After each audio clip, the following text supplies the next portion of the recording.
Good evening and welcome to tonight's show from DJNTV, Disc Jockey News TV. Tonight's show is brought to you by Electra Voice, DJ Event Planner, DJ Trivia, Odyssey Innovative Designs and Cases, NLFX Professional, Promo Only, and the DJNTV Insiders. Hello and welcome to another episode of the DJ Spotlight here on Disc Jockey News TV. You know when you just know you were made for doing something? In love with electronic music, even before her first rave, she knew she wanted to DJ. Known for her flawless mixing, energy, upbeat personality, and her way to work a crowd, her sound is a fusion of house and techno music. She has opened for some of the biggest and the best in the industry, as well as been a contributor to her scene as a promoter and DJ. When she's not holding down residencies, traveling and touring, she's immersed in the dance music culture. Today I'm talking to the Superfly DJ Miz Megs. She talks about some of the things we haven't quite touched on in the series yet, so stay tuned for her story, insight, and advice. Miz Megs, thank you so much for joining us today. I really appreciate it. Hi, Kilma. How are you? I'm good. I'm so ready for this. So I want to hear your story. I know everybody else wants to hear your story. How did you get involved with music? And how has it led you to where you are today? It's a long time ago. I was a kid in the rave scene in the 90s in Toronto. I fell in love with house music, jungle, techno, happy hardcore, all that stuff. And, you know, I really wanted to DJ. And fast forward to university, I had a whole bunch of friends who were amazing DJs. And they were like really supportive of me learning how to DJ. And they would like lend me their equipment, lend me their records, teach me, give me pointers, be honest with me, you know, when I was messing up and stuff. And they were super supportive. The whole group of them taught me how to DJ. And actually they left. I had a house party at my parents' house, like in a suburb of Toronto. I was in my 20s in university. And this party went on for days and days and days. And then they left. They were like, we can't be bothered to bring our DJ equipment home. We had like 4 decks and like tons of records. And I was like, all right, keep them here. And this is my chance, right? Because I was able to be alone, not in front of people, and just like learn. And then that's when I matched my first beat on vinyl. And then that was it. That was history after that. So thanks, guys. You made this. You made this disaster here. No, I'm kidding. So then I moved to Asia. I moved to Taiwan in 2005. And I was the only white female in the country that was DJing. And so that was a whole thing. And then, you know, I got to know people and got myself on lineups and started DJing there, started throwing parties, made a whole bunch of noise. And then 2008 in December, I moved back home to Toronto. And then I just started doing, you know, small. I was like, oh, I can never DJ in Toronto. I left at the part where I was super insecure. I was in a very toxic relationship. And I didn't think I could do anything by myself. And when I left that relationship, well, before I left Taiwan, I had 2 guy friends that were mutual friends of me and this toxic ex. And they said to me, you can do amazing things on your own. You don't need, you know what you need to do when you go home. And it was something that I needed to hear from like a third party, especially. So thanks to those guys. I'm not going to mention their names because they were also friends with said ex. But they really made a difference in my life by saying those few words to me that I needed to hear. So I moved home to Toronto and I thought I could never DJ in Toronto. I DJed a couple times here, but I was so young and scared. And I was like, I can never do that there. And I started DJing here. I just started throwing parties with people, started getting on lineups, started my own company with a friend of mine named Gerard. And we started throwing really underground warehouse parties where we started bringing in people like Johnny Fiasco. This was probably like 2008, 2009. And we started getting like for 2 random people throwing a party, and we do it in like cool like loft spaces, studio spaces. And we do like 300-400 people throughout the night. And we were like, where did this come from? Like, you know, it just we had a magic with those parties. We went our own ways, but we started, people were like, oh, these guys can do something here. So we started working with other people, collaborating, and that sort of led me to where I am now. Oh my gosh. I love what you said about like these people gave you encouragement. And like even if we know inside our hearts, inside our heads that we are totally capable of something, sometimes we just need somebody else to give us that push. And I also appreciate the fact that you mentioned like, hey, I was in a toxic relationship, because wow, can that ever have a freaking impact on our careers? People don't realize that. We used to DJ together, so I thought I couldn't do it on my own, right? Well, and right now you're in a relationship with a DJ, and it must have a track record. and like it's so freaking positive. The dynamic between the two of you is just like, it's inspiring, because I too have been in relationships with DJs and it was not always good. And so I love seeing what you guys got going on. You're both DJs that are hella busy between day jobs and event planning and travel and touring, and you keep this amazing relationship. How do you think you have found that balance between work and love and play and passion? I'd love to hear your insight. It's hard. It's something I struggle with, is like a work-life balance. I have a full-time job as an event planner. I'm DJing on the weekends, I'm traveling and DJing, and then I've got this awesome boyfriend who also has a travel schedule and record labels and his own touring schedule and his own gigs. So, we have to cut out time for ourselves to have a normal relationship. And we're like, ooh, we don't have gigs this weekend. Let's go be normal. Let's go to the movies. Let's go to dinner. Like, you really have to, otherwise you end up in clubs all the time. And like, that's not romantic. You know what I mean? Like, it's fun. And we go and we hear DJs that we like together, or we go to support each other. But at the same time, you got to remember that not the love, but the reason you're together is going to get lost if you don't cut out time for each other. I think because we're both also entrenched in the music industry, especially here in Toronto at the moment, we're not jealous. We're both not jealous people. Like, I don't know a lot of guys that could date me. I have a wild side. I have a very friendly side. I don't give a shit at times, like, I'm not like, oh, I'm going to go stand next to you all night and be your girlfriend. No, I'm going to go off and be the social butterfly that I am. So I think you have to really have trust and not be a jealous people. Some people are just jealous. They're just born that way. I've been jealous. I can be jealous, but you really have to let that go and trust the person and understand, like, if they're going to go and do something that they shouldn't, then they're not meant for you, right? So you have to sort of accept that as well. I think we have a very trusting relationship. We both have to, because we're both in the industry. So I think that sort of having that same sort of situation helps, because we both get it, right? Like, he doesn't want me being like, oh my God, who's that girl like behind you and you DJing? Like, he doesn't want all that drama, and I don't want that drama either. So we're not going to give it to each other, right? Because we get it. Mm-hmm. And work-life balance is definitely hard. Definitely hard. You're going out on the weekends and you're staying up late, and you got to go to work on Monday, and I have a lot of responsibilities.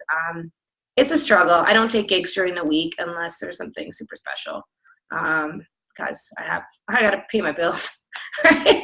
I got to pay my bills. I like my job. I have a super cool boss who I actually hid that I was a DJ from. I've worked in the same massive organization for about 9 years now. And when I first started, I told everyone, oh, yeah, I could do all this on the weekends. And then I was like, I don't know if they look at me the right way. So I decided when I started this new job in the same organization, I wasn't going to say anything. And then someone in my office saw me on a flyer, because they were also a house music band that I didn't know. And she's like, oh my God, look, it's you. And I'm like, oh, thanks a lot. But my boss overheard us, and I was like, oh God. And he was like, called me to his office and sort of casually mentioned, like, I get that. I think it's really cool that you bring something different to the table here, and that, if you ever need to like go away or do a tour date, just let me know and we'll make it work. I know. He's like, this isn't the be all and end all, and I get that you have a passion in your life, so I want to support you. And I was like, that is cool. I'm definitely in the right place for this, but I also don't abuse it at the same, like, I haven't once ever said to him, hey, I got a gig out of town. Can I like, you know, or called in sick because of that. I just, unless it's something special, I don't take gigs during the week. Yeah, I appreciate that. I love that you're working a job that you're super passionate about and you enjoy. Oh yeah, when you're talking about like relationships and not being jealous, you know, and I think that's something that's really important for anybody and everybody to know, because sometimes when people are in the night life, people make that assumption that like there's a lot of promiscuous behavior going on, and like not if you're a professional, because Yeah, right. like you have to get stuff done, and like people remember their interactions with you. So yeah, I totally am on the same page, and you guys are you're such awesome human beings, both like together and separately. I just love and appreciate that dynamic, and I love that you're in a job that you're so passionate about, and the people that you're working with support you. Like, oh my gosh. Totally. My coworker did my new press shots last week. She's like, come over, and I felt so comfortable with her and so amazing. So, yeah, it's just cool how everything works out. But one other thing I want to say is social media can kill a relationship if you're not careful, whether you're a DJ or not, right? So you have to like really like, I think that's something that every person needs to be aware of in a relationship, is like, ooh, it can make or break a relationship, really. It can actually really destroy them. I've seen it happen. And over nothing. Right. Okay. So can you give us an example? Are you talking about somebody that is just like on their phone too much? That, or, you know, spying, or letting the past become the present. Yes. And getting jealous of things that were there before them. Like, I'm all about, like, we all have a past. We're all adults now. We are not in our 20s. We all have pasts, and we all have to accept that everyone else has a past too, right? So you can't be present in the future. What? No, babe, you're the only one that's ever seen me. Yeah, right? Naked. So you are obviously an incredible DJ, and I'm sure you've got tons of stories about your experience. Can you tell us about maybe a surprising lesson that you've learned over the years as a DJ? Yeah, okay. I got two. One is not so positive, but it taught me a lot. And the other one is super positive, also taught me a lot. But the one that I can laugh at now, and I probably couldn't laugh out for a while, and I don't know if I've ever admitted this to anyone.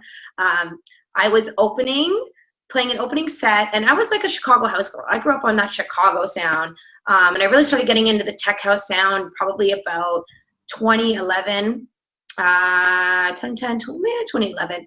And I was opening up for this tech house party for the first time, and it was, and I was the opener. I was playing at 10 o'clock. So I was like, cool, I finally get to play my tech house. And I was like, oh, no, Megan, you're opening. But I didn't know any better. And I played some banging music. And luckily enough, the person whose party with just happened to be my boyfriend. So he let me have it. He was like, can I swear? Can I swear? Yeah. What the fuck do you think you were doing? I was like, what do you mean? It's a tech house party. What do you mean? And he was like, thank God I had someone honest in my life, because I could have really broke my career at that point. You got to learn how to open. He's like, you need to learn how to open a room. And he really coached me. And like now one of my favorite things is to open up a room for a big DJ, and like a big, someone, especially someone that I've followed for years, or someone especially out of town. Now I love opening for them. It's an art, and you really have to like build it up. And so many people go and they play these parties, and they playing at 10 o'clock, and they like start banging it out. And it's like, where's the DJ supposed to go from there? So to so many people, it's common sense. And to like Megan, I was like, woo, okay, let's just bang out tech house, yay. No. So I got reamed out.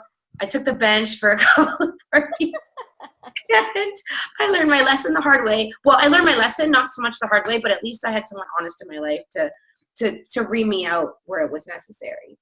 The positive one, which is really cool, is I have been DJing since about 2003, 2004, and I was always nervous. Always got nervous, and then I was, especially when I was like, I'm sure you remember the first time you put a needle on a record, how much your hands would shake, right? Like no one ever forgets that feeling. You were shaking, and I was starting to play these bigger parties, and I was getting nervous. I'm like, when the hell are these nerves going to go away? Because sometimes they could work in your favor, Then there's the good nerves, but then there's the bad nerves where like they make you so upset that you're freaking out the whole time and you're not enjoying the experience, right? And I'm sure it reflects in your music.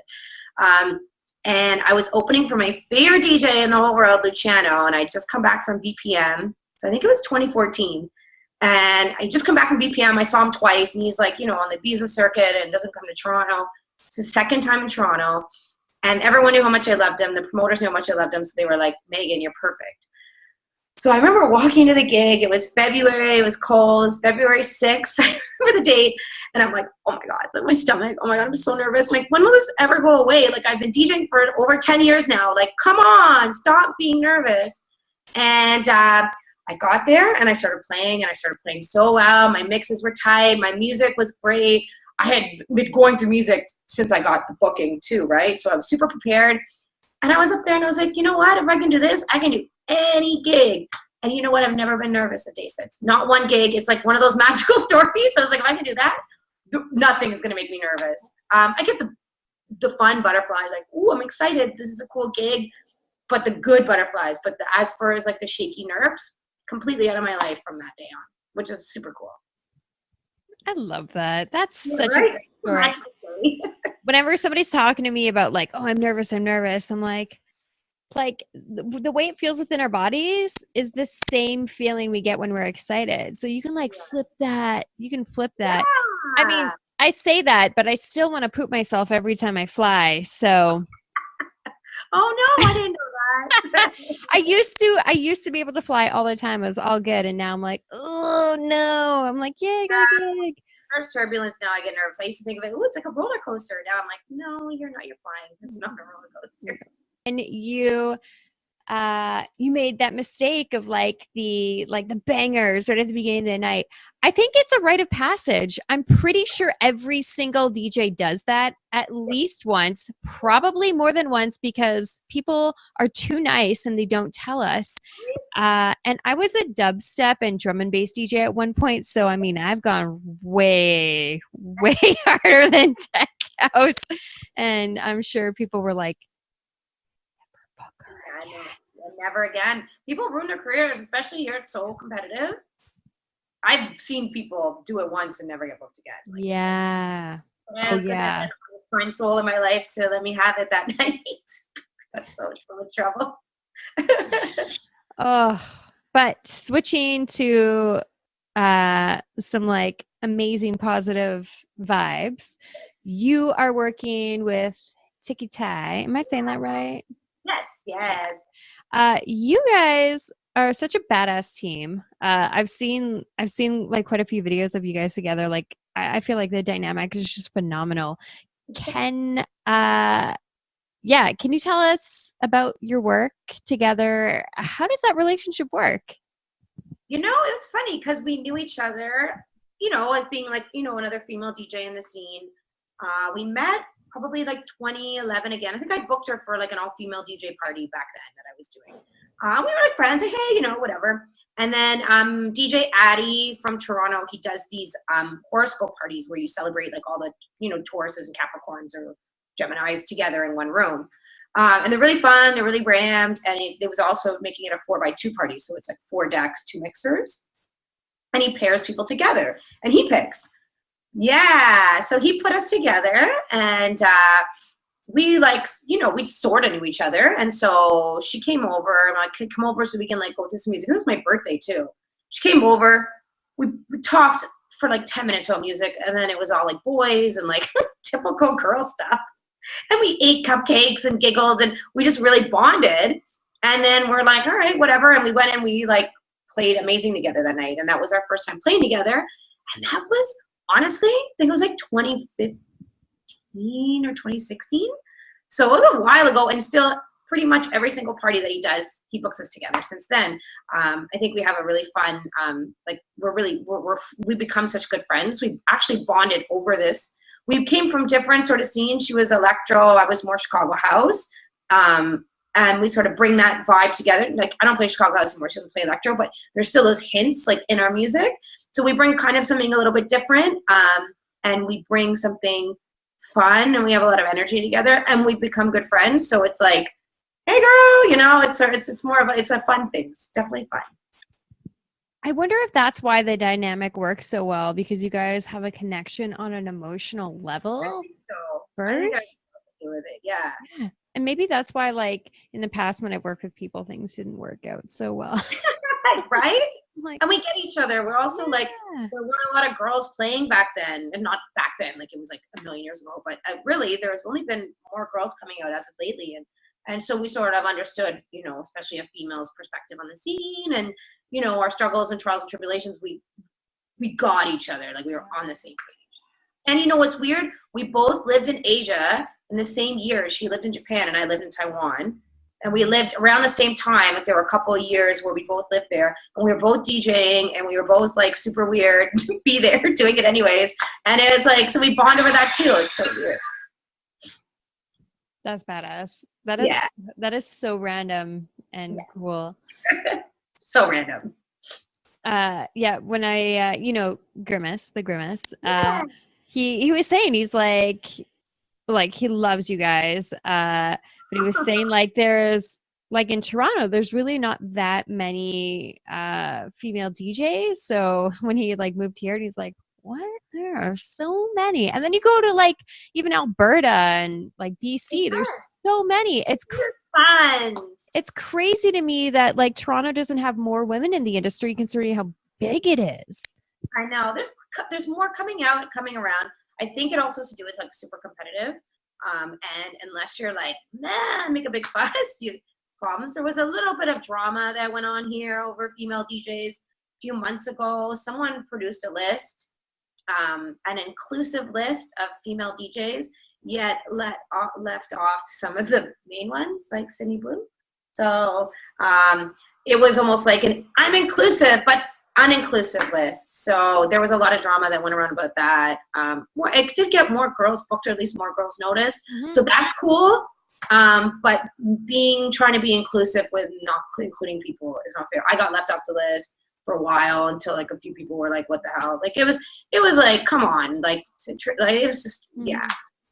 People were getting the wrong stuff. I think they put me under techno. I'm like, sure, I can play techno, and I do sometimes when I'm playing late night, but like I'm a house girl. I love that you bring that up though, because it's so true.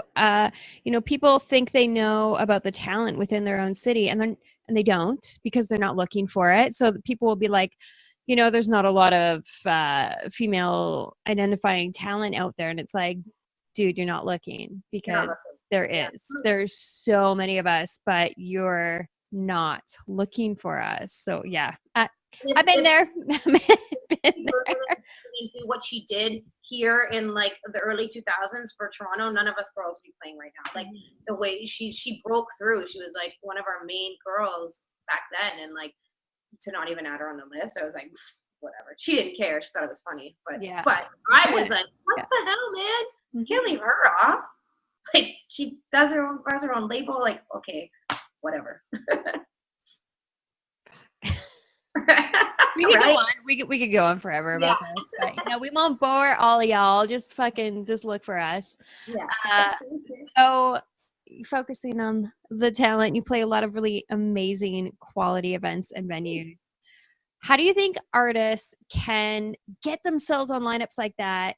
And why do you think you keep getting booked for these events and like being asked back for a lot of them? I think one thing has to do with like a presence. I'm not saying I'm the most exciting person in the world, but I'm saying like I'm out, I'm there. I'm not just, there's a lot of people that just like go on Facebook and they chime into all the rants, and like they're also really negative online. We have a couple groups or pages on Facebook where a lot of negativity is spread. And I think if you're spreading negativity or you're not supporting, and like, I don't need to go out. It's hard, man. Like I go out when I DJ, I'm, you know, working on my relationship. I got to go to work in the morning on Monday. Like there's a lot of things in life. People have children, like, you know, there are things in life, but I think unless you make yourself seen and heard in a positive way, that has a lot to do with it. You know, not, sometimes people, the way that they behave at parties, and like, I am no saint, but just, you know, rub people the wrong way or demand guest list, you know, for a party, they're bringing in a DJ that costs $10,000. Pay your $20 to get in. You know, like there's a lot of like guest list requests for that. And I'm not saying everybody. I'm not saying anyone specific either. I'm just saying there's party fouls, right? Party fouls. There's a way to conduct yourself. And I think it's also like community. So I like to travel a lot. I travel and DJ at times, but I also travel and like it's playtime, right? Like I travel. I like to go to festivals all over the world. And one thing I've noticed is over the years is that there's a huge, and other people know this too. This isn't like a big discovery from Megan, but it's this crazy family. I was in Costa Rica at the Ocaso Festival in January. It was the third year, really young festival, really underground, really cool, really chill, great music. And I kept meeting people that like knew my friends from here. Like one guy I met in the crowd, we played on the same lineup together in Detroit. And then I met some other guys and like we have all the same mutual friends. So it's like, it's this one big family. And, you know, the more you put yourself out there and the more that you are there for the experience and not like, oh, I'm here to get gigs. Like, was I there to get gigs? No. Was I there to DJ? No. I was there to go have fun, meet people and enjoy music and enjoy life. And I did just that. And I ended up making so many connections of people that I was maybe already connected to, but just didn't know. So a lot of it's connections. Facebook does help with that as much as I hate it at times. It helps us establish those connections and see who we also know as mutual friends. Because, you know, we've been adding all my people that I met there. No, you know, this person, oh, you know, this person is like, okay, we're already family, you know? So house music, it's like 3 degrees, 2 degrees, I'd say all over the world, especially with like the States and Europe. It's crazy. Oh my God, I love that you mentioned community and building it and positivity because I feel like most of us don't have that experience when we first get into it. And I think that's where a lot of us get turned around because we're just hearing such mixed messages about what we should be doing. I know. Oh, I love that you say that. So for all, be nice. For all of y'all that are listening, like take notes, find your good vibe crew. Yeah, and bring your good vibes only, you know? Yes. All right. So let's get to the really exciting news because I know you've got some incredible shows coming up that you're super excited about. Can you tell us what's going on? What people should be watching out for with you? Yes, well, I've been bursting at the seams because, like I mentioned before, my favorite DJ Luciano is coming back to Toronto. He never comes to Toronto. It's really hard to get him here because he's always on the Europe circuit and Central America, all over the world.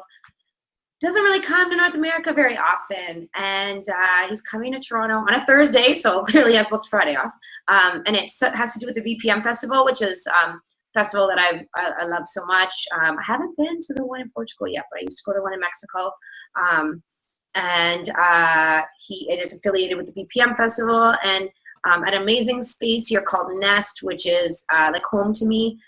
When they opened it up, it used to be called Rise, and they were the ones that really gave me a chance to play in the bigger venues, you know, like 10 years ago, and maybe 8. Still a long time ago, and you know, it's changed. It's changed in a Nest and changed owners and whatever, but it's a cool, dark, big space. It's perfect for them. It feels like home, and I get to open up the room. So when I found this out, I was actually, after Costa Rica, I was in Nicaragua on the beach. My girlfriends and I were like drinking champagne. I was so excited. It's like when you get to open for people that you either followed for a long time or B, you've like adore and love and like borderline stalk because you're obsessed with them.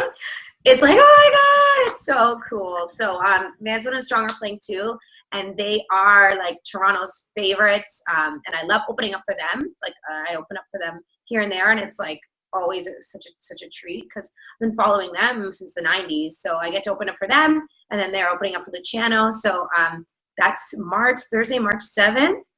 Our doors are opening up early at 9, and I don't know, he's playing an extended set, and Luciano is known for marathon sets. So I'm like, I hope it's Friday morning and people are going to work and I'm like still not home yet. That's what I'm hoping for. So don't ask for guest list, people.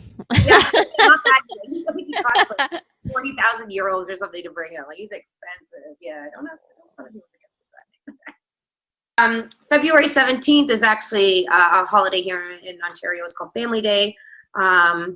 So it was so crazy. It was Christmas Eve, and my boyfriend, flip side, for those of you that don't know, I don't know, we were looking for somewhere to grab a drink because all the bars are closed, and I was like, been through some stressful Christmas stuff, and I was like, I just need a drink. We stumbled across this tiny little bar in a park, in like a plaza, and they had this crazy pounding sound system, and it's like not a place we would ever really go to anyways, and we were like, what the hell? Why do they have this crazy sound system? We're like, we do a party here? And he's like, absolutely.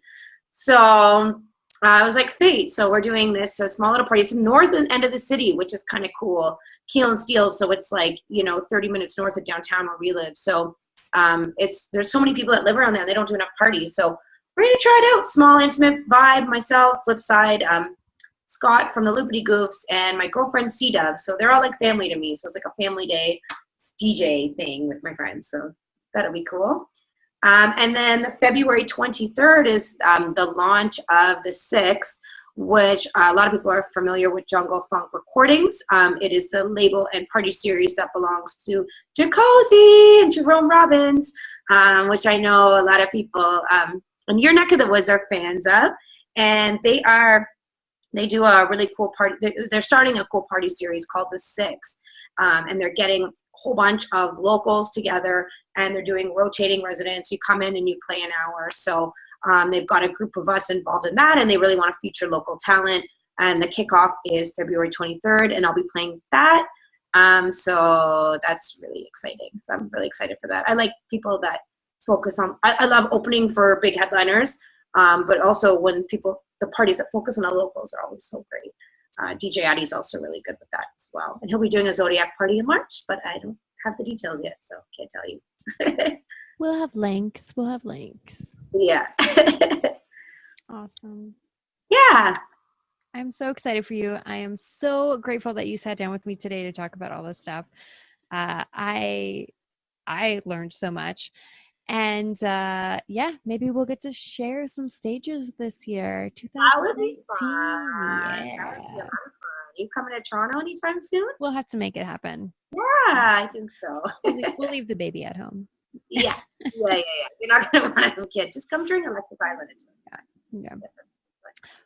For the rest of y'all that have tuned into the show today, was there anything that was said that really stood out to you? Do you feel inspired? Maybe you're guilty of playing that banging early slot sets. Don't do it. Don't do it. And you're welcome for telling you. Yeah. So, don't make the mistakes I did. So until next time, make sure you don't let no one kill your vibes.